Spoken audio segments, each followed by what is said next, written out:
There, miss. You see, the heterodynes were feeding back into the stimulus reaction activators, causing non-snaps of the motor control resistor units. Oh, that's good. No, lady, that's bad. But your regenerative circuits are tuned asynchronously, and that causes concatenation in the intermediate amplifiers. Well, that's bad, isn't it? No, that's good. From now on, I don't think there'll be the slightest trouble with your robot. Your domestic problems are completely solved. Well, thank you very much. That's perfectly all right. And if there's anything else you want to know about your robot, don't hesitate to give us a ring. Good day.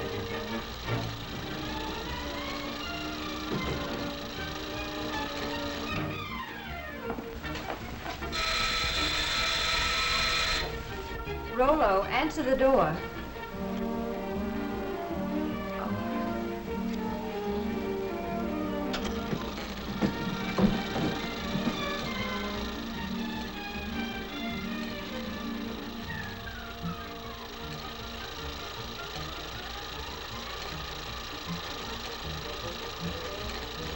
Sign here.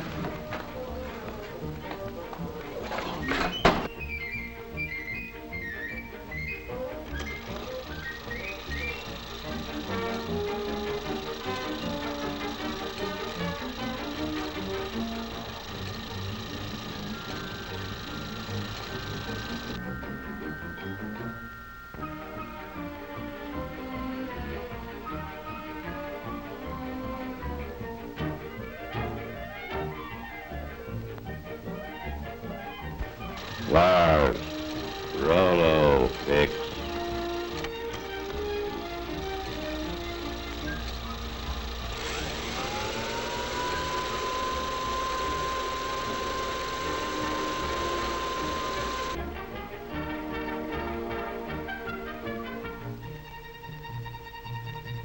Yes, ma'am.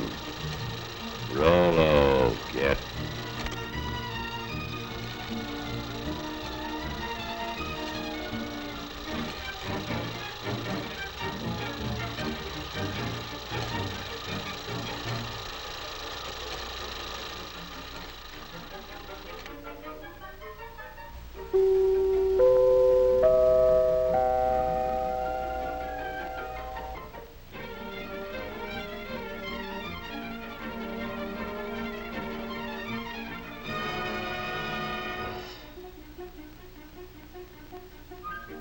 Yes, Rollo the Robot, the chromium-plated butler, is just a daydream after all.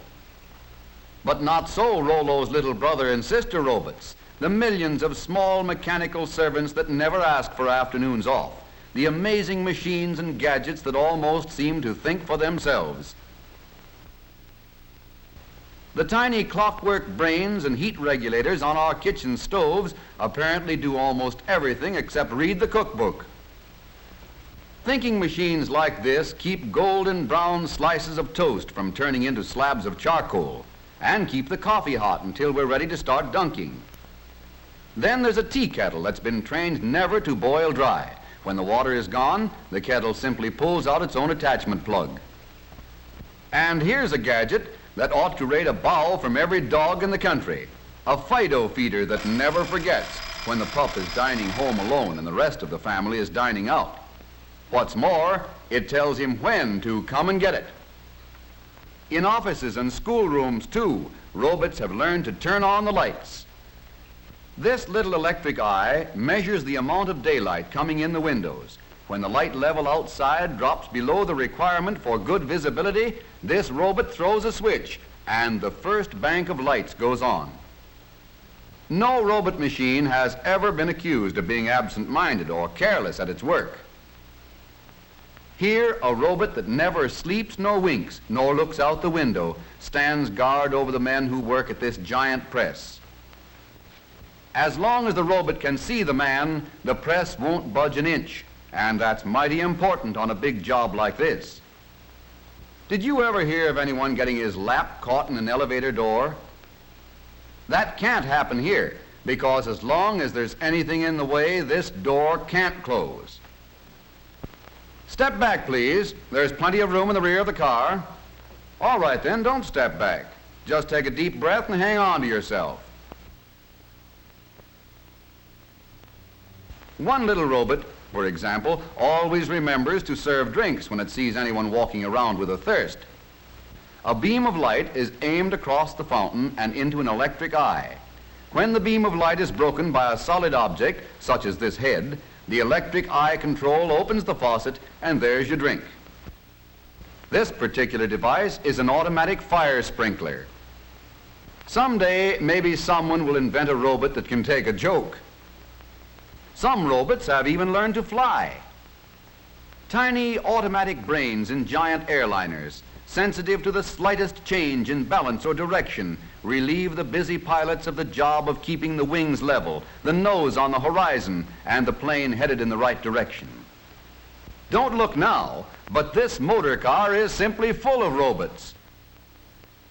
In the carburetor is a diet specialist, a brainy collection of jets and valves and floats that serve a health menu of gasoline calories and fresh air vitamins to the engine, a menu that varies with every change in speed or load. The engine likes its meals served not too hot and not too cold. So in the intake manifold, another mastermind with a nervous system sensitive to heat uses hot exhaust gases to warm the mixture before it goes into the engine. Step right up close to the platform and see the Siamese Robots. These robots attached to the distributor are always worrying about the spark in the engine.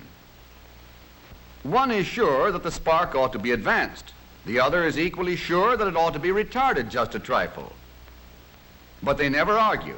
Each takes his turn according to the speed and load, and between them, they manage to stage a grand performance every time they go on the road.